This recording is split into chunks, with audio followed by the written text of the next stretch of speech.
Good morning to everyone, or good afternoon to everyone, all AmaB supporters and subscribers, and just to the public. We hope you've tuned in to our catch up on some of our latest investigations. I am sitting with the KPS emergency power team who have been working on powerships and the Department of Energy. Let me just introduce you very quickly to part of the team, because some of the team couldn't make it. We got Susan Comrie, and we got Tebogo Tshwane, can give you a wave or a smile, and Dewald van Rensburg on the bottom right of your screen. Morning, guys. Welcome. I'm Sally Evans. I'm also with AmaBhungane, and I think we're going to kick this off pretty quickly. So, Tebogo, give us, please, just a quick bird's eye view of our latest investigation. Okay, so earlier this year, the DMRE announced selected bidders that would provide emergency power to South Africa for the next 20 years. One of those companies was Karpowerships, who had gotten the largest share of the 2,000 megawatts that was available. So initially, when the selected bidders were announced, there were already some red flags, specifically around Karpowerships, because instead of us going into a short-term deal with these emergency power producers, as well as digging back into the local economy and then ensuring that there was also local content building in the deal, we chose a foreign company that would be providing 3 power ships that would be docked at our harbors for the next 20 years for potentially 200 billion rand. So already things were looking a bit murky from the beginning. And this is when we decided maybe we should look into it, see who was involved in the deal, who were the South African local partners, what this meant for our harbors and just the environmental ecosystem thereof, and what this could potentially mean for South Africa for the next 20 years when we see how the company operated in other areas across the world where they had power ships located. Amazing. Yeah, I know Dewald, you and Micah, who's not with us today, you guys exposed some really controversial dealings of Karpowerships overseas. Tell us a bit about that angle. Look, I mean, considering the fact that we want to tie ourselves potentially to this company for 20 years and pay them a great deal of money for a service that probably won't be necessary for the entirety of those 20 years, it's a good idea to know who you're getting in bed with. And so we've made an effort to understand how they've operated abroad. And 2 standout instances are Pakistan and Lebanon.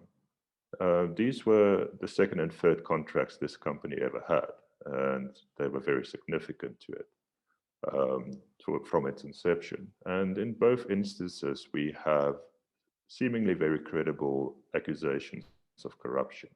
The form that took was the alleged paying of politically connected fixers who would then, assure the contract is awarded. In Pakistan, there was a very suspicious payment of a very large advance for power not yet provided. Oh, wow. Okay. And so there's this, a major red flag abroad where if anyone was approached by this company, this would certainly crop up in the due diligence and cause concern.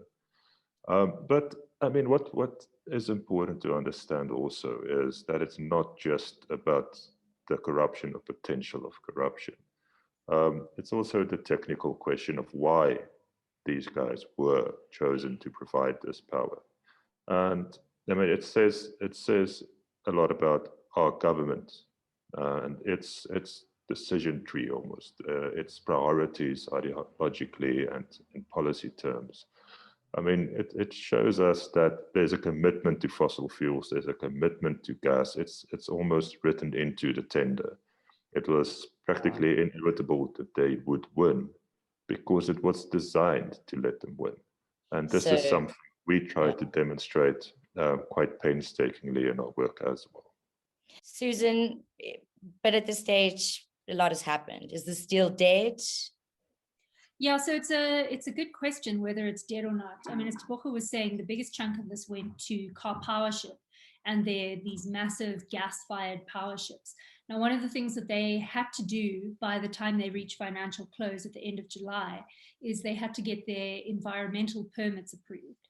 And what the Department of Forestry, Fisheries and Environment, what they recently announced was that they're not going to approve those contracts, or those permits rather. So, I mean, in theory, I don't see how they're going to get it right. They do have the right to appeal, but that appeal process is likely to take quite a number of months.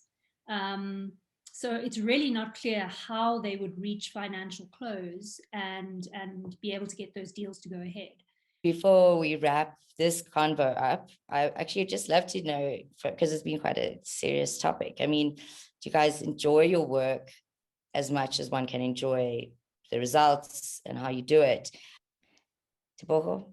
I mean, as for do I enjoy my work? I think that's a yes. It's not often where you are given this much time and freedom to focus on stories or specific issues that are impacting the country at large, and you also walk away with sort of like a sense of accomplishment after each and every story, because it doesn't feel meaningless. And when you do it right, and when you're given the space to do it right, there's actual change, as we've seen with the KPA story.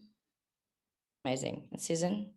Yeah, I mean, I've been with AmaB for 5 years, and I'm not going anywhere. This kind of it's just completely unique in South Africa to find a media house where you're allowed to kind of run with important investigations, where you're given as much time as you need to really do proper in-depth investigations.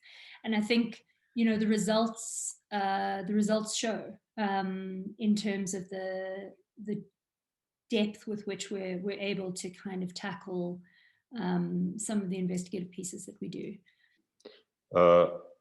I think that at a time when the media is very polarized and trust in the media is waning in many quarters, being able to say you are truly independent is invaluable.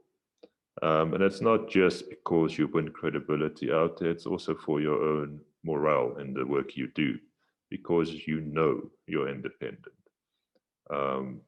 You don't know where the money comes from. I mean, we can go look it up in our own website. It says who, but it's diverse, and none of it has to be courted necessarily in the commercial terms.